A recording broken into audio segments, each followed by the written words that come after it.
आज से कुछ वर्ष पहले आपको कोई भी खबर अगर जाननी होती थी, देखनी होती थी, तब आप देश के कुछ विश्वसनीय न्यूज़ चैनल्स देखा करते थे या फिर जो विश्वसनीय अखबार थे वो पढ़ते थे। लेकिन हाल के कुछ वर्षों में कुछ पत्रकारों ने डिजिटल न्यूज़ के नाम पर खबरों की छोटी छोटी दुकानें, छोटे छोटे शोरूम्स या फिर समझ लीजिए खबरों के शॉपिंग मॉल्स खोलने शुरू कर दिए। और ये सब अपनी खबरों को आपके सामने ये कहकर बेचते हैं कि वो स्वतंत्र पत्रकारिता कर रहे हैं।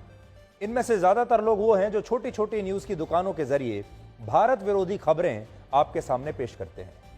आपने अक्सर देखा होगा कि हमारे देश के कुछ यूट्यूबर पत्रकार मुसीबत की घड़ी में भी देशभक्ति की बात कभी नहीं करते, बल्कि ये वो लोग हैं जो गलवान और डोकलाम के समय चीन की तरफदारी करते हैं और बालाकोट और पुलवामा के समय पाकिस्तान की तरफदारी करते हैं और भारतीय सेना पर सवाल उठाते हैं। आप भी कई बार हैरान होते होंगे कि हमारी चीन से लड़ाई चल रही है और हमारे ही देश का एक मीडिया का हिस्सा चीन की तरफदारी कर रहा है। हमारी पाकिस्तान से लड़ाई चल रही है, पुलवामा हो रहा है, बालाकोट हो रहा है और हमारे ही देश के कुछ पत्रकार हमारी सेना पर ही सवाल उठा रहे हैं, पाकिस्तान पर सवाल नहीं उठा रहे। आप हैरान होते होंगे, जरूर होते होंगे। और इन सभी पत्रकारों की जो भाषा है वो विपक्ष के नेताओं से बहुत मिलती जुलती है। ये माओवादी और अर्बन नक्सल्स का समर्थन करते हैं। हमारे देश में लोग अक्सर ये चर्चा भी करते हैं कि इस तरह के पत्रकारों को और इस तरह की न्यूज़ कंपनियों को चलाने के लिए आखिर पैसा आता कहां से है, क्योंकि जनता तो इन्हें देखती नहीं। तो फिर इनके पास ये सब करने के लिए फंडिंग कहां से आ रही है, पैसा कहां से आ रहा है और ये सब कुछ क्यों कर रहे हैं। इसलिए आज हम आपको ये बताएंगे कि कैसे भारत में न्यूज क्लिक नाम की एक ऐसी ही कंपनी को चीन से 38 करोड़ रुपए मिले और इसके बदले में इस कंपनी में काम करने वाले पत्रकारों ने उन्हें भारत विरोधी खबरें दिखानी थी बदले में, और चीन के समर्थन वाली खबरें दिखानी थी।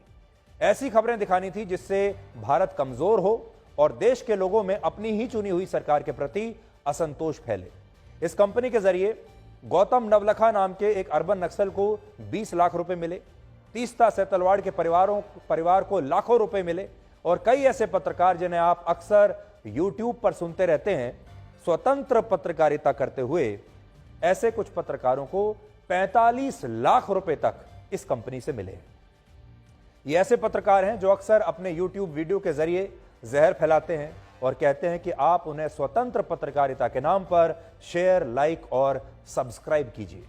और हमारे देश के बहुत सारे भोले भाले दर्शक ये गलती कर भी बैठते हैं। इसलिए आज हम आपसे ये कहने के लिए आए हैं कि इस गलती को मत कीजिए। हमारे देश में मीडिया का एक ऐसा बड़ा हिस्सा है जिसकी फंडिंग बाहर से हो रही है। इसलिए आज आपके सामने एक नया गठबंधन लेकर आए हैं। भारत के खिलाफ एक नया गठबंधन है और यह गठबंधन है चीन, पाकिस्तान, नक्सलवादी, भारत विरोधी ताकतें और ये गुलाम मीडिया। इस नए गठबंधन को आप पहचान लीजिए। ये जो गुलाम मीडिया है सबसे नीचे, ये आपसे यही कहता है कि मैं स्वतंत्र पत्रकारिता करता हूं, लेकिन आप आज खुद अपने दिमाग पर जोर डालिए। ये जितने भी स्वतंत्र पत्रकारिता करने का दावा करने वाले लोग हैं, इन सब की भाषा आपको भारत विरोधी ताकतों की जैसी मिलेगी। सबकी भाषा और विचार नक्सलवादियों से मिलते हैं, माओवादियों से मिलते हैं, सबके विचार पाकिस्तान से मिलते हैं, चीन से मिलते हैं। ये कोई इत्तेफाक नहीं हो सकता, ये इत्तेफाक नहीं है। ये लोग बिक गए हैं और ये गुलाम है। जिस तरह हमारे ही देश में बहुत सारे लोग ईस्ट इंडिया कंपनी के लिए काम किया करते थे, हमारे ही देश में बहुत सारे गद्दार ऐसे थे। जब ईस्ट इंडिया कंपनी भारत में आई तो हमारे ही देश के न जाने कितने गद्दार उनसे मिल गए थे। आज भी वही हो रहा है। आज ये जो विदेशी ताकतें हैं, ये आज की ईस्ट इंडिया कंपनी है। इसमें बहुत सारी बड़ी बड़ी मल्टीनेशनल कंपनियां भी हो सकती हैं, बहुत सारी मानव अधिकारों की कंपनियां हो सकती हैं, बहुत सारी एनजीओज हो सकती हैं विदेशों से, और बहुत सारी सरकारें भी हो सकती हैं जो भारत को अस्थिर करना चाहती हैं।